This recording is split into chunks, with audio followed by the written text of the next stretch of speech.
welcome. So today I'm going to be talking to you about my first week of meal planning in 2020 and eating foods that are good for me with all of my food allergies. So I guess the first thing would be to tell you guys about my lovely assortment of food allergies. So I am allergic to dairy, soy, pineapple, black pepper, white potato, green peas, although I haven't had a problem with pea protein isolate, just green peas by themselves. Oats, chocolate, hops, barley. I feel like I've got to be forgetting something. I think that's it. Spinach. Yeah, I think that's it.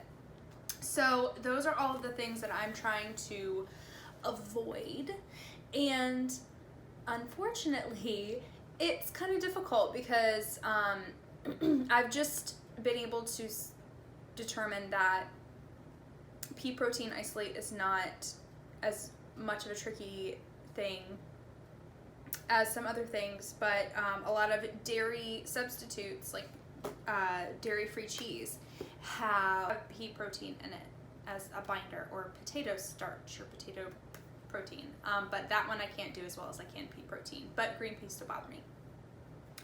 Don't know. So those are the foods that I'm trying to avoid when planning my meals, and it can be very, very, very frustrating, especially because a lot of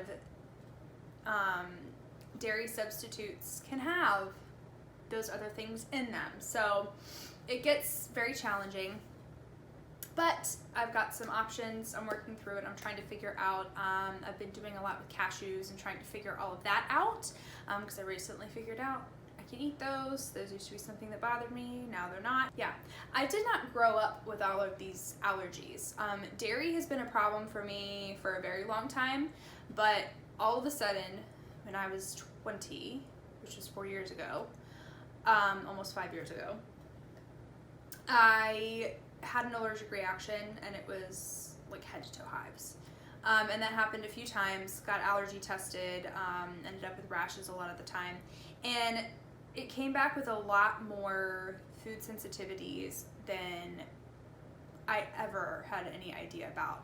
But as we cut them out and then started to reintroduce them, we figured out that a lot of them actually do bother me and cause different things. So none of them are going to cause me to go into anaphylactic shock, thank goodness, but they might cause a rash, they might cause bloating and inflammation and general discomfort in that area. So it's not fun, it's not great, it's been quite a journey, but I've gotten kind of lazy with it, and I've just kind of dealt with it, and I know that I will feel better and that I will look better and feel better about the way that I look once I cut the things that are making me bloated and inflamed and uncomfortable. So that's my main journey here. I've got some tips and some tricks that I've figured out that make life a little bit easier, because trying to grocery shop and meal plan with all of these allergies is such a pain. I've got my meal plan sheet here.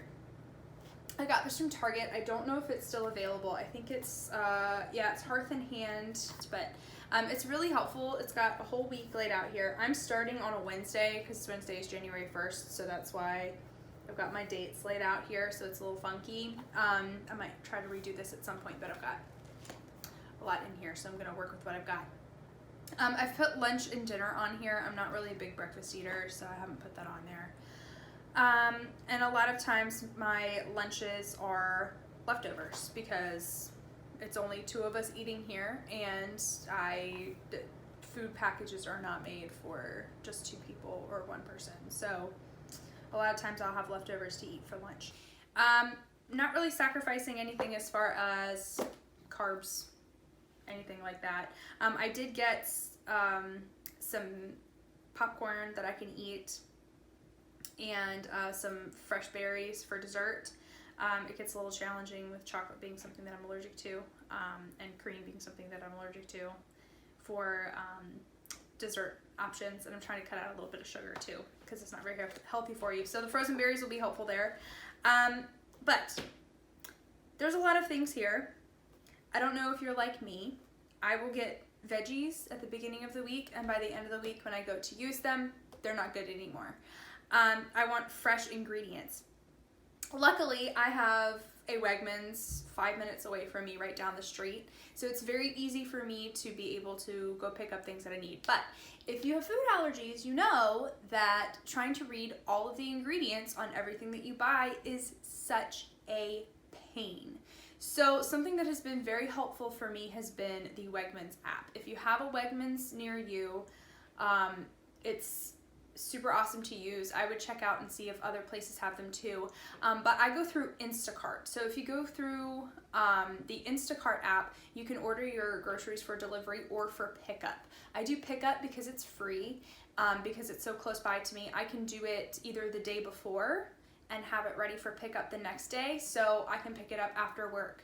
Goes straight there, drive up, they bring it out to my car, I go home. It's super convenient. I don't have to spend hours in the grocery store when I'm tired and I don't want to be in there. I don't even have to get out of my car. So it's super convenient. The ingredients of most things are listed on the Instacart app, so I can go through and do it online, and it saves my picks. So if I know that there are things that I can eat, it already has things like buy it again on there, so I can click it again. So it makes things a lot easier and a lot more time saving, time effective, whatever. So I would really recommend using something like that, or if your grocery store nearby has a pickup option, that has been such a lifesaver and a time saver for me, because I can just do it a couple days at a time. For example, today is December 31st and I just ordered food for tomorrow and the next day. So I'm gonna kind of check back in a little bit throughout the week, maybe show you some of the food that I make, and yeah, happy cooking.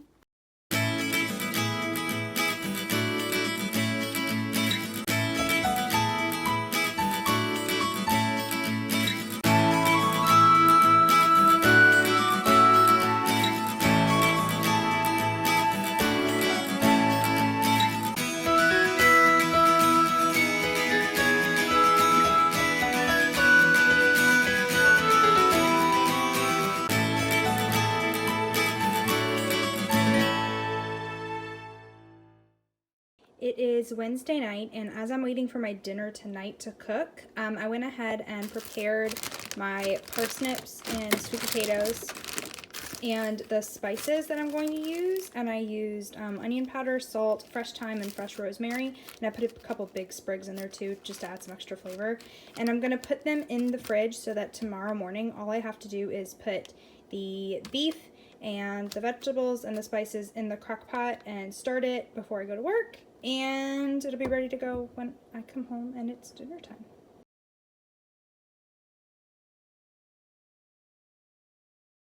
So it is Sunday right now.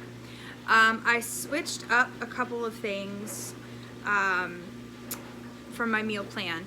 So Friday night I ended up going on some errands, so I did not make my own dinner, but we did go to a restaurant called The Daily that has a lot of options for me, so I was able to get a kind of like Southwest rice bowl. That was something that I could eat. It had avocado, rice, beef, black beans, corn, that kind of stuff, and it was really delicious. And then Saturday we ended up going to my fiance's mom's house for her birthday, and I brought some leftover pot roast to that so that I would have something to eat there. So the food that I have made thus far has gotten eaten, just not in the time frame that I thought it was going to. So tonight I am making Thai chicken soup and grilled cheese using Good Planet. You know what?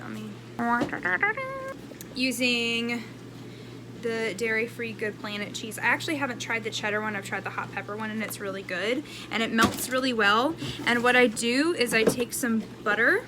So I'll take this cashew butter, and it has cultures in it, and it really tastes exactly like butter. So I put that in the pan and I use it to cook. I'm gonna use some pita bread, and I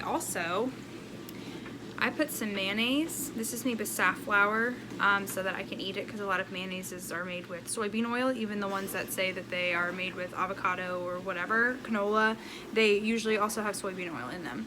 This one does not.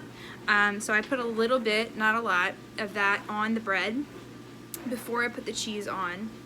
And then I cook it, and it makes it super, super creamy and a little bit tangy, like cheese is, that sometimes the cheese substitutes have a hard time replicating. So that is what I am eating tonight. And tomorrow night I'm gonna do the tikka masala. That way it has time to be in the crock pot all day. So I'm making Thai chicken soup. I've got some chicken, just browning a little bit before I put the coconut milk in, some lemongrass, some ginger, some mushrooms, and some chili paste. I'm also going to put some lime juice and some cilantro in there once I put the coconut milk in there to start simmering. After it simmers and cooks for a while, and all the flavors mesh together, I'm going to take out the lemongrass and the ginger chunks.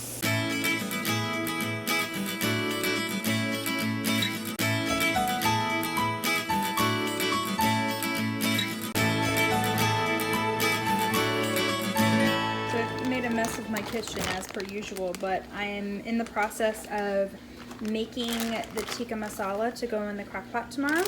So I took chicken and I put it into this coconut milk yogurt alternative. Didn't realize it was vanilla. I saw that it was unsweetened, but I'm sure it'll be alright. And I prepared this tikka masala sauce base that is pretty much just tomato paste, diced tomatoes, a whole bunch of spices. I put some cardamom in there because I really like cardamom, but turmeric, cumin, garam masala, spice, garlic, ginger, onions. And tomorrow all I have to do is put it into the crock pot with some coconut milk, and it'll be ready to go.